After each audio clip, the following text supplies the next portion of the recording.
Ini adalah bagian daripada agama kita dan ciri khas umat Islam adalah mereka punya sifat amar ma'ruf dan nahi mungkar. Setiap kali ada orang berbuat kebaikan yang merupakan perintah Allah Subhanahu wa taala, maka dia pun mendukungnya. Dan setiap kali dia melihat orang berbuat mungkar, maka dia meluruskan. Ya. Tentu amar ma'ruf nahi mungkar ini punya adab-adab dan tata keramah ya. Yang pertama sekali yang harus diketahui adalah ikhlas karena Allah. Jadi bukan karena ingin dipuji oleh orang supaya amar ma'ruf nahi mungkarnya berpahala. Setiap ingatkan orang, setiap juga meluruskan kesalahan orang, maka berarti semua karena Allah supaya ada pahalanya. Yang kedua, adabnya amar ma'ruf nahi mungkar adalah harus si pelaku ini atau orang yang akan melakukan amar ma'ruf nahi mungkar memahami mana yang ma'ruf dan mana yang mungkar. Supaya dia bisa meluruskan. Memahami mana yang ma'ruf dan mana yang mungkar. Yang ketiga, adabnya adalah benar-benar ma'ruf di depan matanya telah ditinggalkan. Dan juga benar-benar mungkar telah dikerjakan. Baru kita bisa amar ma'ruf nahi mungkar. Jadi benar-benar depan mata ma'ruf itu misalnya sholat 5 waktu. Memang depan mata kita lagi azan, kita sholat semuanya, satu-satu orang tidak. Lalu kita tanya, kenapa nggak sholat? Nah, misalnya kita luruskan kesalahan dia. Kemudian yang keempat, termasuk seorang praktisi. Kita sendiri praktek itu. Jadi jangan orang tidak sholat, sholat, padahal dia sendiri nggak sholat, misal. Atau dia melarang orang berbuat mungkar, tapi dia sendiri melanggar itu. Sudah 4 ya. Coba diulangi, yang pertama apa? Ikhlaskan Allah. Yang kedua,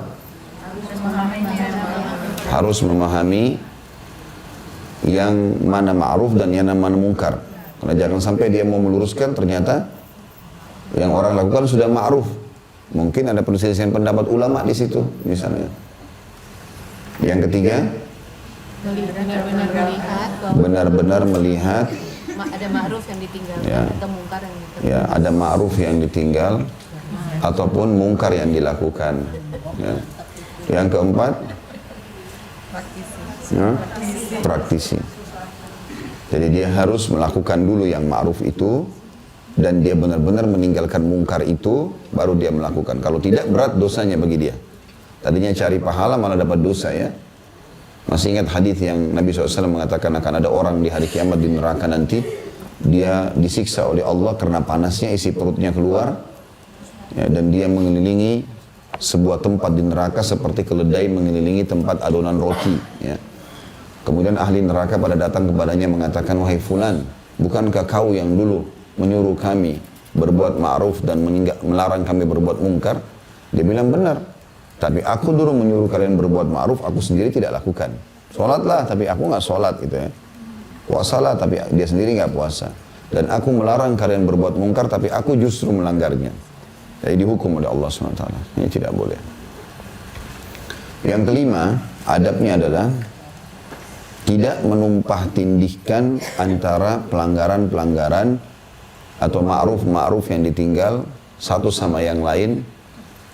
Begitu juga dengan kemungkaran. Jadi tidak menumpah tindihkan, maksudnya gini, ada orang misalnya dia nggak sholat, dia nggak puasa, dia nggak zakat, berkumpul semuanya. Maka harus dilihat mana yang paling penting dari itu. Seperti misalnya kalau ketemu antara sholat, puasa dengan zakat, maka kita mulai dari sholat dulu. Urutannya di rukun Islam berurut. Sholat dulu kita ingatkan, karena itu akan dihisab pertama pada hari kiamat.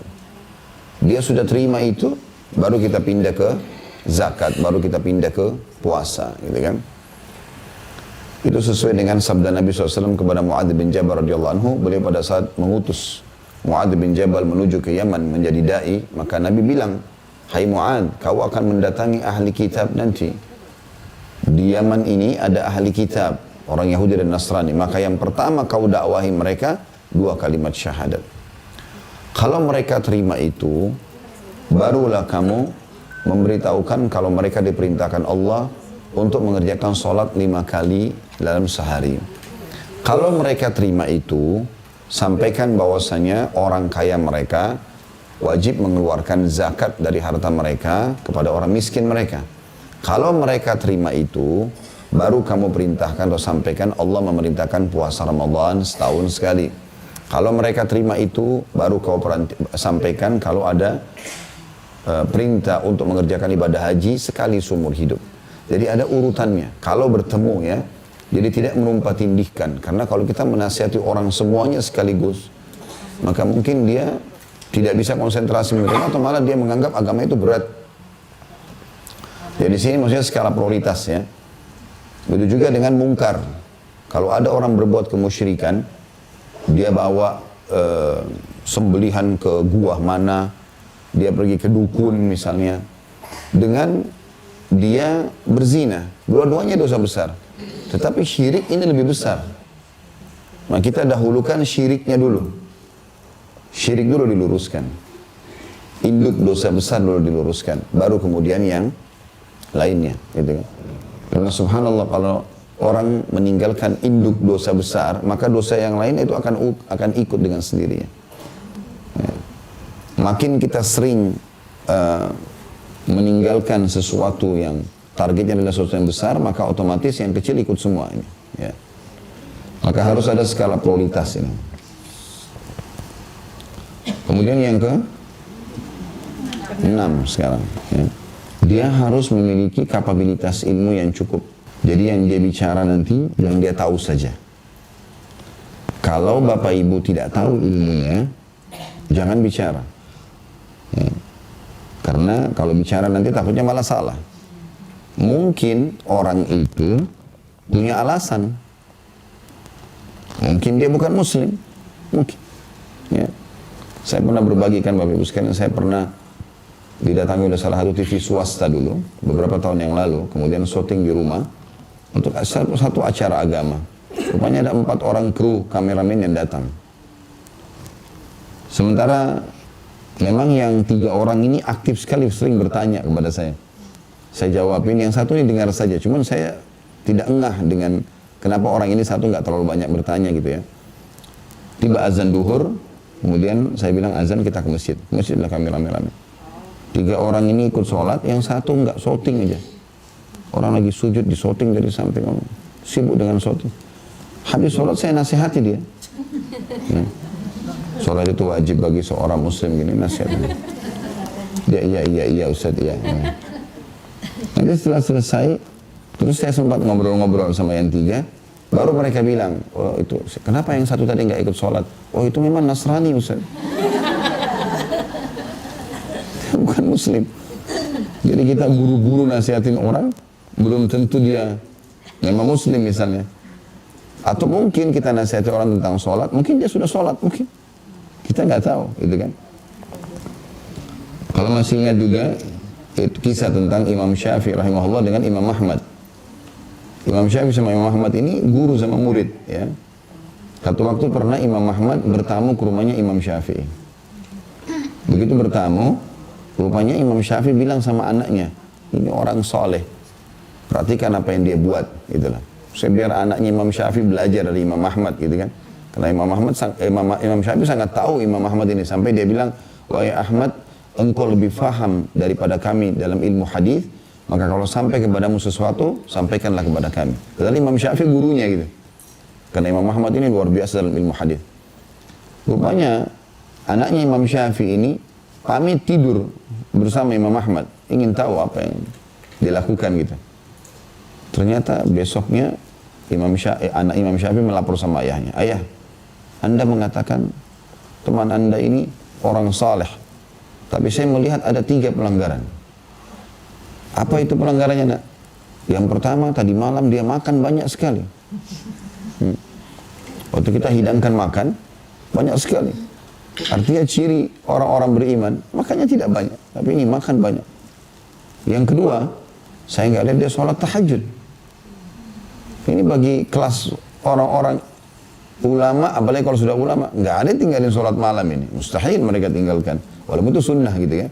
Itu udah rutinitas mereka. Jadi tanda tanya kalau ada seorang alim nggak sholat malam. Yang ketiga ya, dia pergi sholat subuh di masjid nggak wudu. Rupanya anak ini, Imam Ahmad nggak tidur, dia juga nggak tidur ini anak. Dilihat terus semua perbuatan, karena ayahnya dipesan itu ya. Perhatikan perbuatan orang ini, ikuti kalau baik. Rupanya pergi azan subuh, pergi masjid sama-sama, nggak wudu ini. Dari kamar, keluar langsung ke masjid, sholat. Lalu Imam Syafi'i panggil Imam Ahmad. Anakku ini, aku suruh belajar dengan kamu. Tetapi dia melihat ada 3 hal yang menurut dia pelanggaran. Bisa nggak dia sampaikan? Silahkan. Pertama, kamu makan banyak tadi malam katanya. Butuh penjelasan. Kenapa makan banyak? Yang kedua, kamu nggak sholat tahajud. Padahal tahu hadisnya tentang keutamaan sholat malam. Yang ketiga, bagaimana bisa sholat subuh tanpa wudu? Imam Ahmad senyum. Lalu Imam Ahmad mengatakan, kalau yang pertama saya makan banyak, karena saya tahu rezeki Anda halal. Saya kalau rezeki halal, saya makan banyak. Andai saja pendapatan itu tidak halal, maka saya tidak akan menyentuhnya. Ya. Biasanya subhanallah, kalau uang halal itu kita nikmat makan. Ya. Ini masalah makanan puasa-puasa ini. Baiklah. Yang kedua, saya tidak sholat malam, karena saya sempat memikirkan sebuah hadis. Dan saya coba mengeluarkan sebanyak mungkin manfaat dari hadis itu. Seperti biasa kita belajar hadis ya, manfaat pertama, manfaat kedua kan biasa gitu ya. Apalagi hukum-hukum yang bisa dikeluarkan. Semalam suntuk saya nggak tidur karena pikirin itu. Hadis ini saya keluarkan sekian puluh manfaatnya untuk nanti ditulis dalam bentuk buku dan menuntut ilmu lebih afdal daripada sholat malam. Kata beliau gitu ya. Kalau yang ketiga, saya sholat subuh tanpa wudu, karena memang saya dari isya sampai subuh nggak tidur. Jadi wudu saya nggak batal. Maka saya tinggal sholat saja. Akhirnya Imam Syafi'i balik ke anaknya, lihat jawabannya orang berilmu. Gitu. Artinya teman-teman sekalian, kita sebelum meluruskan orang, tahu dulu ini. Ya. Kita punya ilmu yang cukup, kita tahu itu betul-betul ya. Ma'ruf yang ditinggal, mungkar yang dikerjakan dan seterusnya. Yang ketujuh, melalui tahapan amar ma'ruf nahi mungkar. Ada tahapannya ya. Disebutkan dalam sebuah hadis yang masyhur ya. Siapa yang lihat kemungkaran maka dia mengingkiri dengan apa tahapan pertamanya? Hah? Kalau Bapak Ibu lihat orang berbuat salah, kita luruskan dengan cara apa dulu? Pakai apa? Masa nggak ada yang tahu? Tangan dulu, kekuatan dulu. Siapa yang lihat kemungkaran maka dia harus luruskan dengan tangannya, maksudnya kekuatannya. Kayak orang tua pada anak, ya, atau suami pada istri, atau pemerintah pada masyarakatnya, gitu kan? Atau pemilik perusahaan dengan pegawainya. Misal, Bapak Ibu pemilik perusahaan, lalu Bapak Ibu wajibkan semua pegawai harus sholat. Nah, itu namanya dengan power ya. Jadi kalau ada pegawai perempuan semua harus misalnya tutup aurat, kalau apalah, terapkan peraturan hukum agama, tapi dengan power itu, kita punya power. Itu namanya tahapan pertama. Ya. Tahapan kedua, kata Nabi SAW, kalau tidak bisa dengan tangan, baru pindah dengan ke lisan, baru nasihat, gitu kan. Kalau nggak bisa, maka dengan hati, dan ini selemah-lemah iman. Dalam riwayat lain, dan tidak ada lagi iman yang lebih lemah daripada itu. Dan orang dengan hati tidak ada yang tidak bisa kan. Misalnya kita lagi lewat di pasar, banyak orang melanggar. Kita nggak mungkin berhenti nasihatin, kita nggak punya power, nggak kenal orangnya. Ya udah, ya Allah berikan dia hidayah. Misal ya, itu sudah namanya amar ma'ruf nahi mungkar, itu tahapannya. Jadi menerapkan ma'ruf ataupun melarang kemungkaran dengan tahapannya itu. Ya, tahapannya tadi, dengan tangan, kalau nggak bisa baru dengan lisan, kalau nggak bisa baru dengan hati. Ya.